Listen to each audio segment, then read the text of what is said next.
గీతం యూనివర్సిటీకి ఏదైతే 54 ఎకరాల 79 సెంట్ల భూమిని దారదత్తం చేస్తున్నారో దాన్ని మనందరం కూడా వ్యతిరేకించాల్సిన అవసరం ఉంది. ఎందుకంటే అది ప్రజల ఆస్తి. కంచే చేనిని వేసిన చందంగా ఈ కూటమి ప్రభుత్వం, ముఖ్యమంత్రి గారు, ఆయన తండ్రి లోకేష్ గారు ప్రజాస్వామ్యాన్ని అపహాస్యం చేసి రాజ్యాంగ విలువల్ని కాలరాస్తూ ప్రభుత్వ ఆస్తులతో సొంత ఆస్తులుగా పప్పు బెల్లాలా పంచిపెడుతూ ఈరోజు ఉత్తరాంధ్ర అభివృద్ధికి, విశాఖపట్నం అభివృద్ధికి తూట్లు పొడుస్తూ ఉన్నారు. వేలాది కోట్ల రూపాయల భూమిని రియల్ ఎస్టేట్ సంస్థలకు కట్టబెట్టి ఈరోజు అందులో ముందు అడిగేసి ఒక పార్లమెంటు సభ్యుడై ఉండి కూడా ఈరోజు ఇక్కడ ఈ విధంగా చేయటం చాలా దురదృష్టకరం. దీన్ని తీవ్రంగా ఖండిస్తూ ఈరోజు ఈ కార్యక్రమాన్ని ఉద్దేశించి పెద్దలు కన్నబాబు గారిని మాట్లాడాల్సిందిగా విజ్ఞప్తి చేస్తారు. పెద్దలు, గౌరవనీయులు, శాసనసభ విపక్ష నేత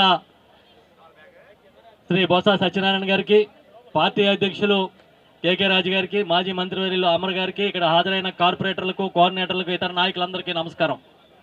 ఈరోజు ఒక పెద్ద భూ కబ్జాని అడ్డుకోవడం కోసం వైఎస్ఆర్ పార్టీ, మా నాయకుడు శ్రీ వైఎస్ జగన్మోహన్ రెడ్డి గారి ఆదేశాల మేరకు ఇవాళ ఈ ప్రజా ఉద్యమాన్ని నిర్మాణం చేస్తూ ఉంది.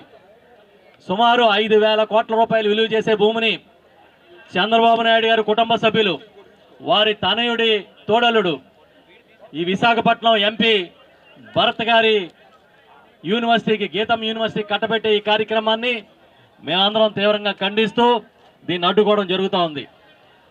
ఇంతకుముందు 2019-24 మధ్య శ్రీ జగన్మోహన్ రెడ్డి గారు ముఖ్యమంత్రిగా ఉన్నప్పుడు అక్కడ 55 ఎకరాల ఆక్రమణని గుర్తించి ఆ ఆక్రమణన్నింటినీ కూడా తొలగించి అక్కడ ప్రభుత్వం బోర్డులు ఏర్పాటు చేయడం జరిగింది. దీని మీద స్టేటస్ కో తెచ్చుకుని ఇవాళ కోర్టు పరిధిలో వ్యవహారం ఉండగా దీన్ని తీర్మానం చేయడానికి కౌన్సిల్లో తీసుకొచ్చారు. ఇవాళ కౌన్సిల్లో ఈ తీర్మానం అడ్డుకుంటామని ఇంతకుముందే ప్రకటించిన విధంగా పెద్దలు మా ఎమ్మెల్సీ గారు, శాసన మండలి విపక్ష నేత బొత్స సత్యనారాయణ గారి నాయకత్వంలో పెద్దలు, కార్పొరేటర్లు అందరూ కూడా ఇవాళ కౌన్సిల్లో దీని మీద అడ్డుకోవడానికని తీర్మానం చేసుకున్నారు. ఆ మేరకు ఇక్కడ గాంధీ విగ్రహం దగ్గర మేమందరం కూడా నిరసన దీక్ష కూర్చుంటూ ఉన్నాం. ఎందుకంటే మహాత్మా గాంధీ పేరు పెట్టుకుని, మహాత్మా గాంధీ అడుగుజాడల్లో ఉన్నామనుకుంటూ ఇంత పెద్ద ఎత్తున భూ కబ్జా చేస్తూ ఉన్నారు.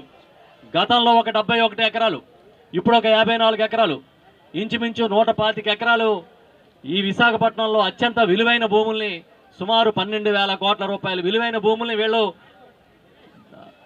సొంతంగా కబ్జా పెట్టి వాళ్ళు ఏదో హక్కులాగా తీసుకుంటున్న వ్యవహారాన్ని మేము వ్యతిరేకిస్తూ ఉన్నాం. దీని మీద పెద్దలు ఇప్పుడు బొత్స సత్యనారాయణ గారు మాట్లాడతారు. దాన్ని మనందరం కూడా వ్యతిరేకించాల్సిన అవసరం ఉంది. ఎందుకంటే అది ప్రజల ఆస్తి.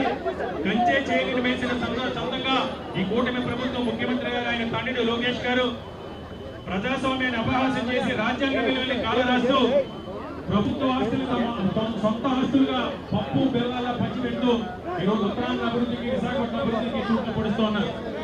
వేలాది కోట్ల రూపాయల భూమిని రియల్ ఎస్టేట్ సంస్థలకు కట్టబెట్టి ఈరోజు అందులో ముందుకేసి ఒక పార్లమెంటు సభ్యుడై కూడా ఈరోజు ఇక్కడ ఈ విధంగా చేయడం చాలా దురదృష్టకరం. దీన్ని తీవ్రంగా ఖండిస్తూ ఈరోజు ఈ కార్యక్రమాన్ని ఉద్దేశించి పెద్దలు కన్నబాబు గారిని మాట్లాడాల్సింది.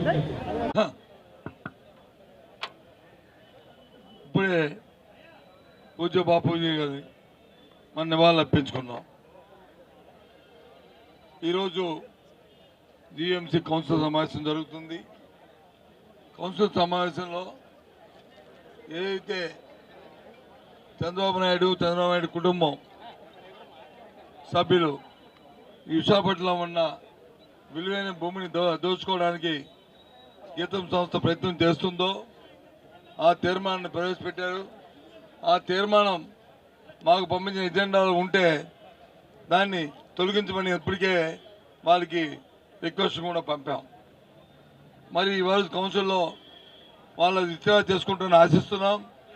విత్డ్రా చేసుకుంటే మరి కౌన్సిల్లో మరి ముందుకి ఎజెండా వెళ్తుంది. లేనప్పుడు మరి దాన్నే వారు కాదు, మీ భూతోపిడి చేస్తాం, మాకు ఓటు ఇచ్చారు కాబట్టి మా ఇష్టం, మా కార్యక్రమాన్ని మేము 1,000 కోట్ల 5,000 కోట్ల రూపాయల భూమిని మీ కుటుంబ సభ్యులు, చంద్రబాబు నాయుడు కుటుంబ సభ్యులు దోచుకుంటామంటే ప్రజాస్వామ్య పద్ధతి కాదని చెప్పని మరి ఇవాళ వైఎస్ఆర్సీ పార్టీ మరి నిశ్చయించింది. కావున ఇవాళ పూజ్య బాబూజీ గారిని నివాళులు అర్పించుకున్నాం. ఇవాళ ఆయన వర్ధంతి. బాబూజీ గారు ఆయన అందుకే ప్రజాస్వామ్యాన్ని ఇవాళ ఆయన వచ్చి తీసుకొచ్చారు. ఇవాళ ఇవంతా కూడా ఇవాళ దేశంలో సుపరిచితంగా ప్రతి ఒక్కరికి ఆ ఫలాలు అందాలని కోరుకున్నారు. అంతేగాని అధికారం ఉందని చెప్పి దోపిడీ చేయడానికి, దోపిడీ కుటుంబాలకి ఇవాళ వచ్చి ఆ కార్యక్రమం చేయడానికి ఆయన లేదు. ఆయన ఎక్కడున్నారో ఆ మహానుభావుడు మనందరికీ ఇవాళ శ్వేత వాయువులను పీల్చే మరి అవకాశం కల్పించిన ఆ మహానుభావుడు ఆ గాంధీ గారి ఆత్మ ఎంతవరకు అది విక్షోభిస్తుందో తమరు ఆలోచన చేయాలని చెప్పి తీసుకొచ్చారు. ఇవాళ ఇవంతా కూడా ఇవాళ దేశంలో సుపరిచితంగా ప్రతి ఒక్కరికి ఆ ఫలాలు అందాలని కోరుకున్నారు. అంతేగాని అధికారం ఉందని చెప్పి దోపిడీ చేయడానికి, దోపిడీ కుటుంబాలకి ఇవాళ వచ్చి ఆ కార్యక్రమం చేయడానికి ఆయన లేదు. ఆయన ఎక్కడున్నారో ఆ మహానుభావుడు మనందరికీ ఇవాళ స్వేచ్ఛ వాయువులను పీల్చే మరి అవకాశం కల్పించిన ఆ మహానుభావుడు ఆ గాంధీ గారి ఆత్మ ఎంతవరకు అది విక్షోభిస్తుందో తమరు ఆలోచన చేయాలని చెప్పి కోరుతున్నాను. ఆ ఉద్దేశంలో సరే ఇవాళ దాని ఉత్తర్వులు చేసుకోవాలని మేము డిమాండ్ చేస్తూ ఇప్పుడు మేము అందరూ కౌన్సిల్లో ఉన్న సభ్యులు అందరూ కూడా వెళ్తాము, వెళ్ళి తీసుకుని వస్తాము. అంతా వచ్చి మళ్ళీ మీ అందరితో కూడా మాట్లాడతామని మేము సర్విస్తూ కౌన్సిలర్ మరి కార్పొరేటర్లు అందరూ కూడా వరుసగా సాధితంగా మనందరూ కమిషన్ గా ఇవాళ కార్యక్రమానికి వెళ్దామని చెప్పి కోరుకుంటున్నాను.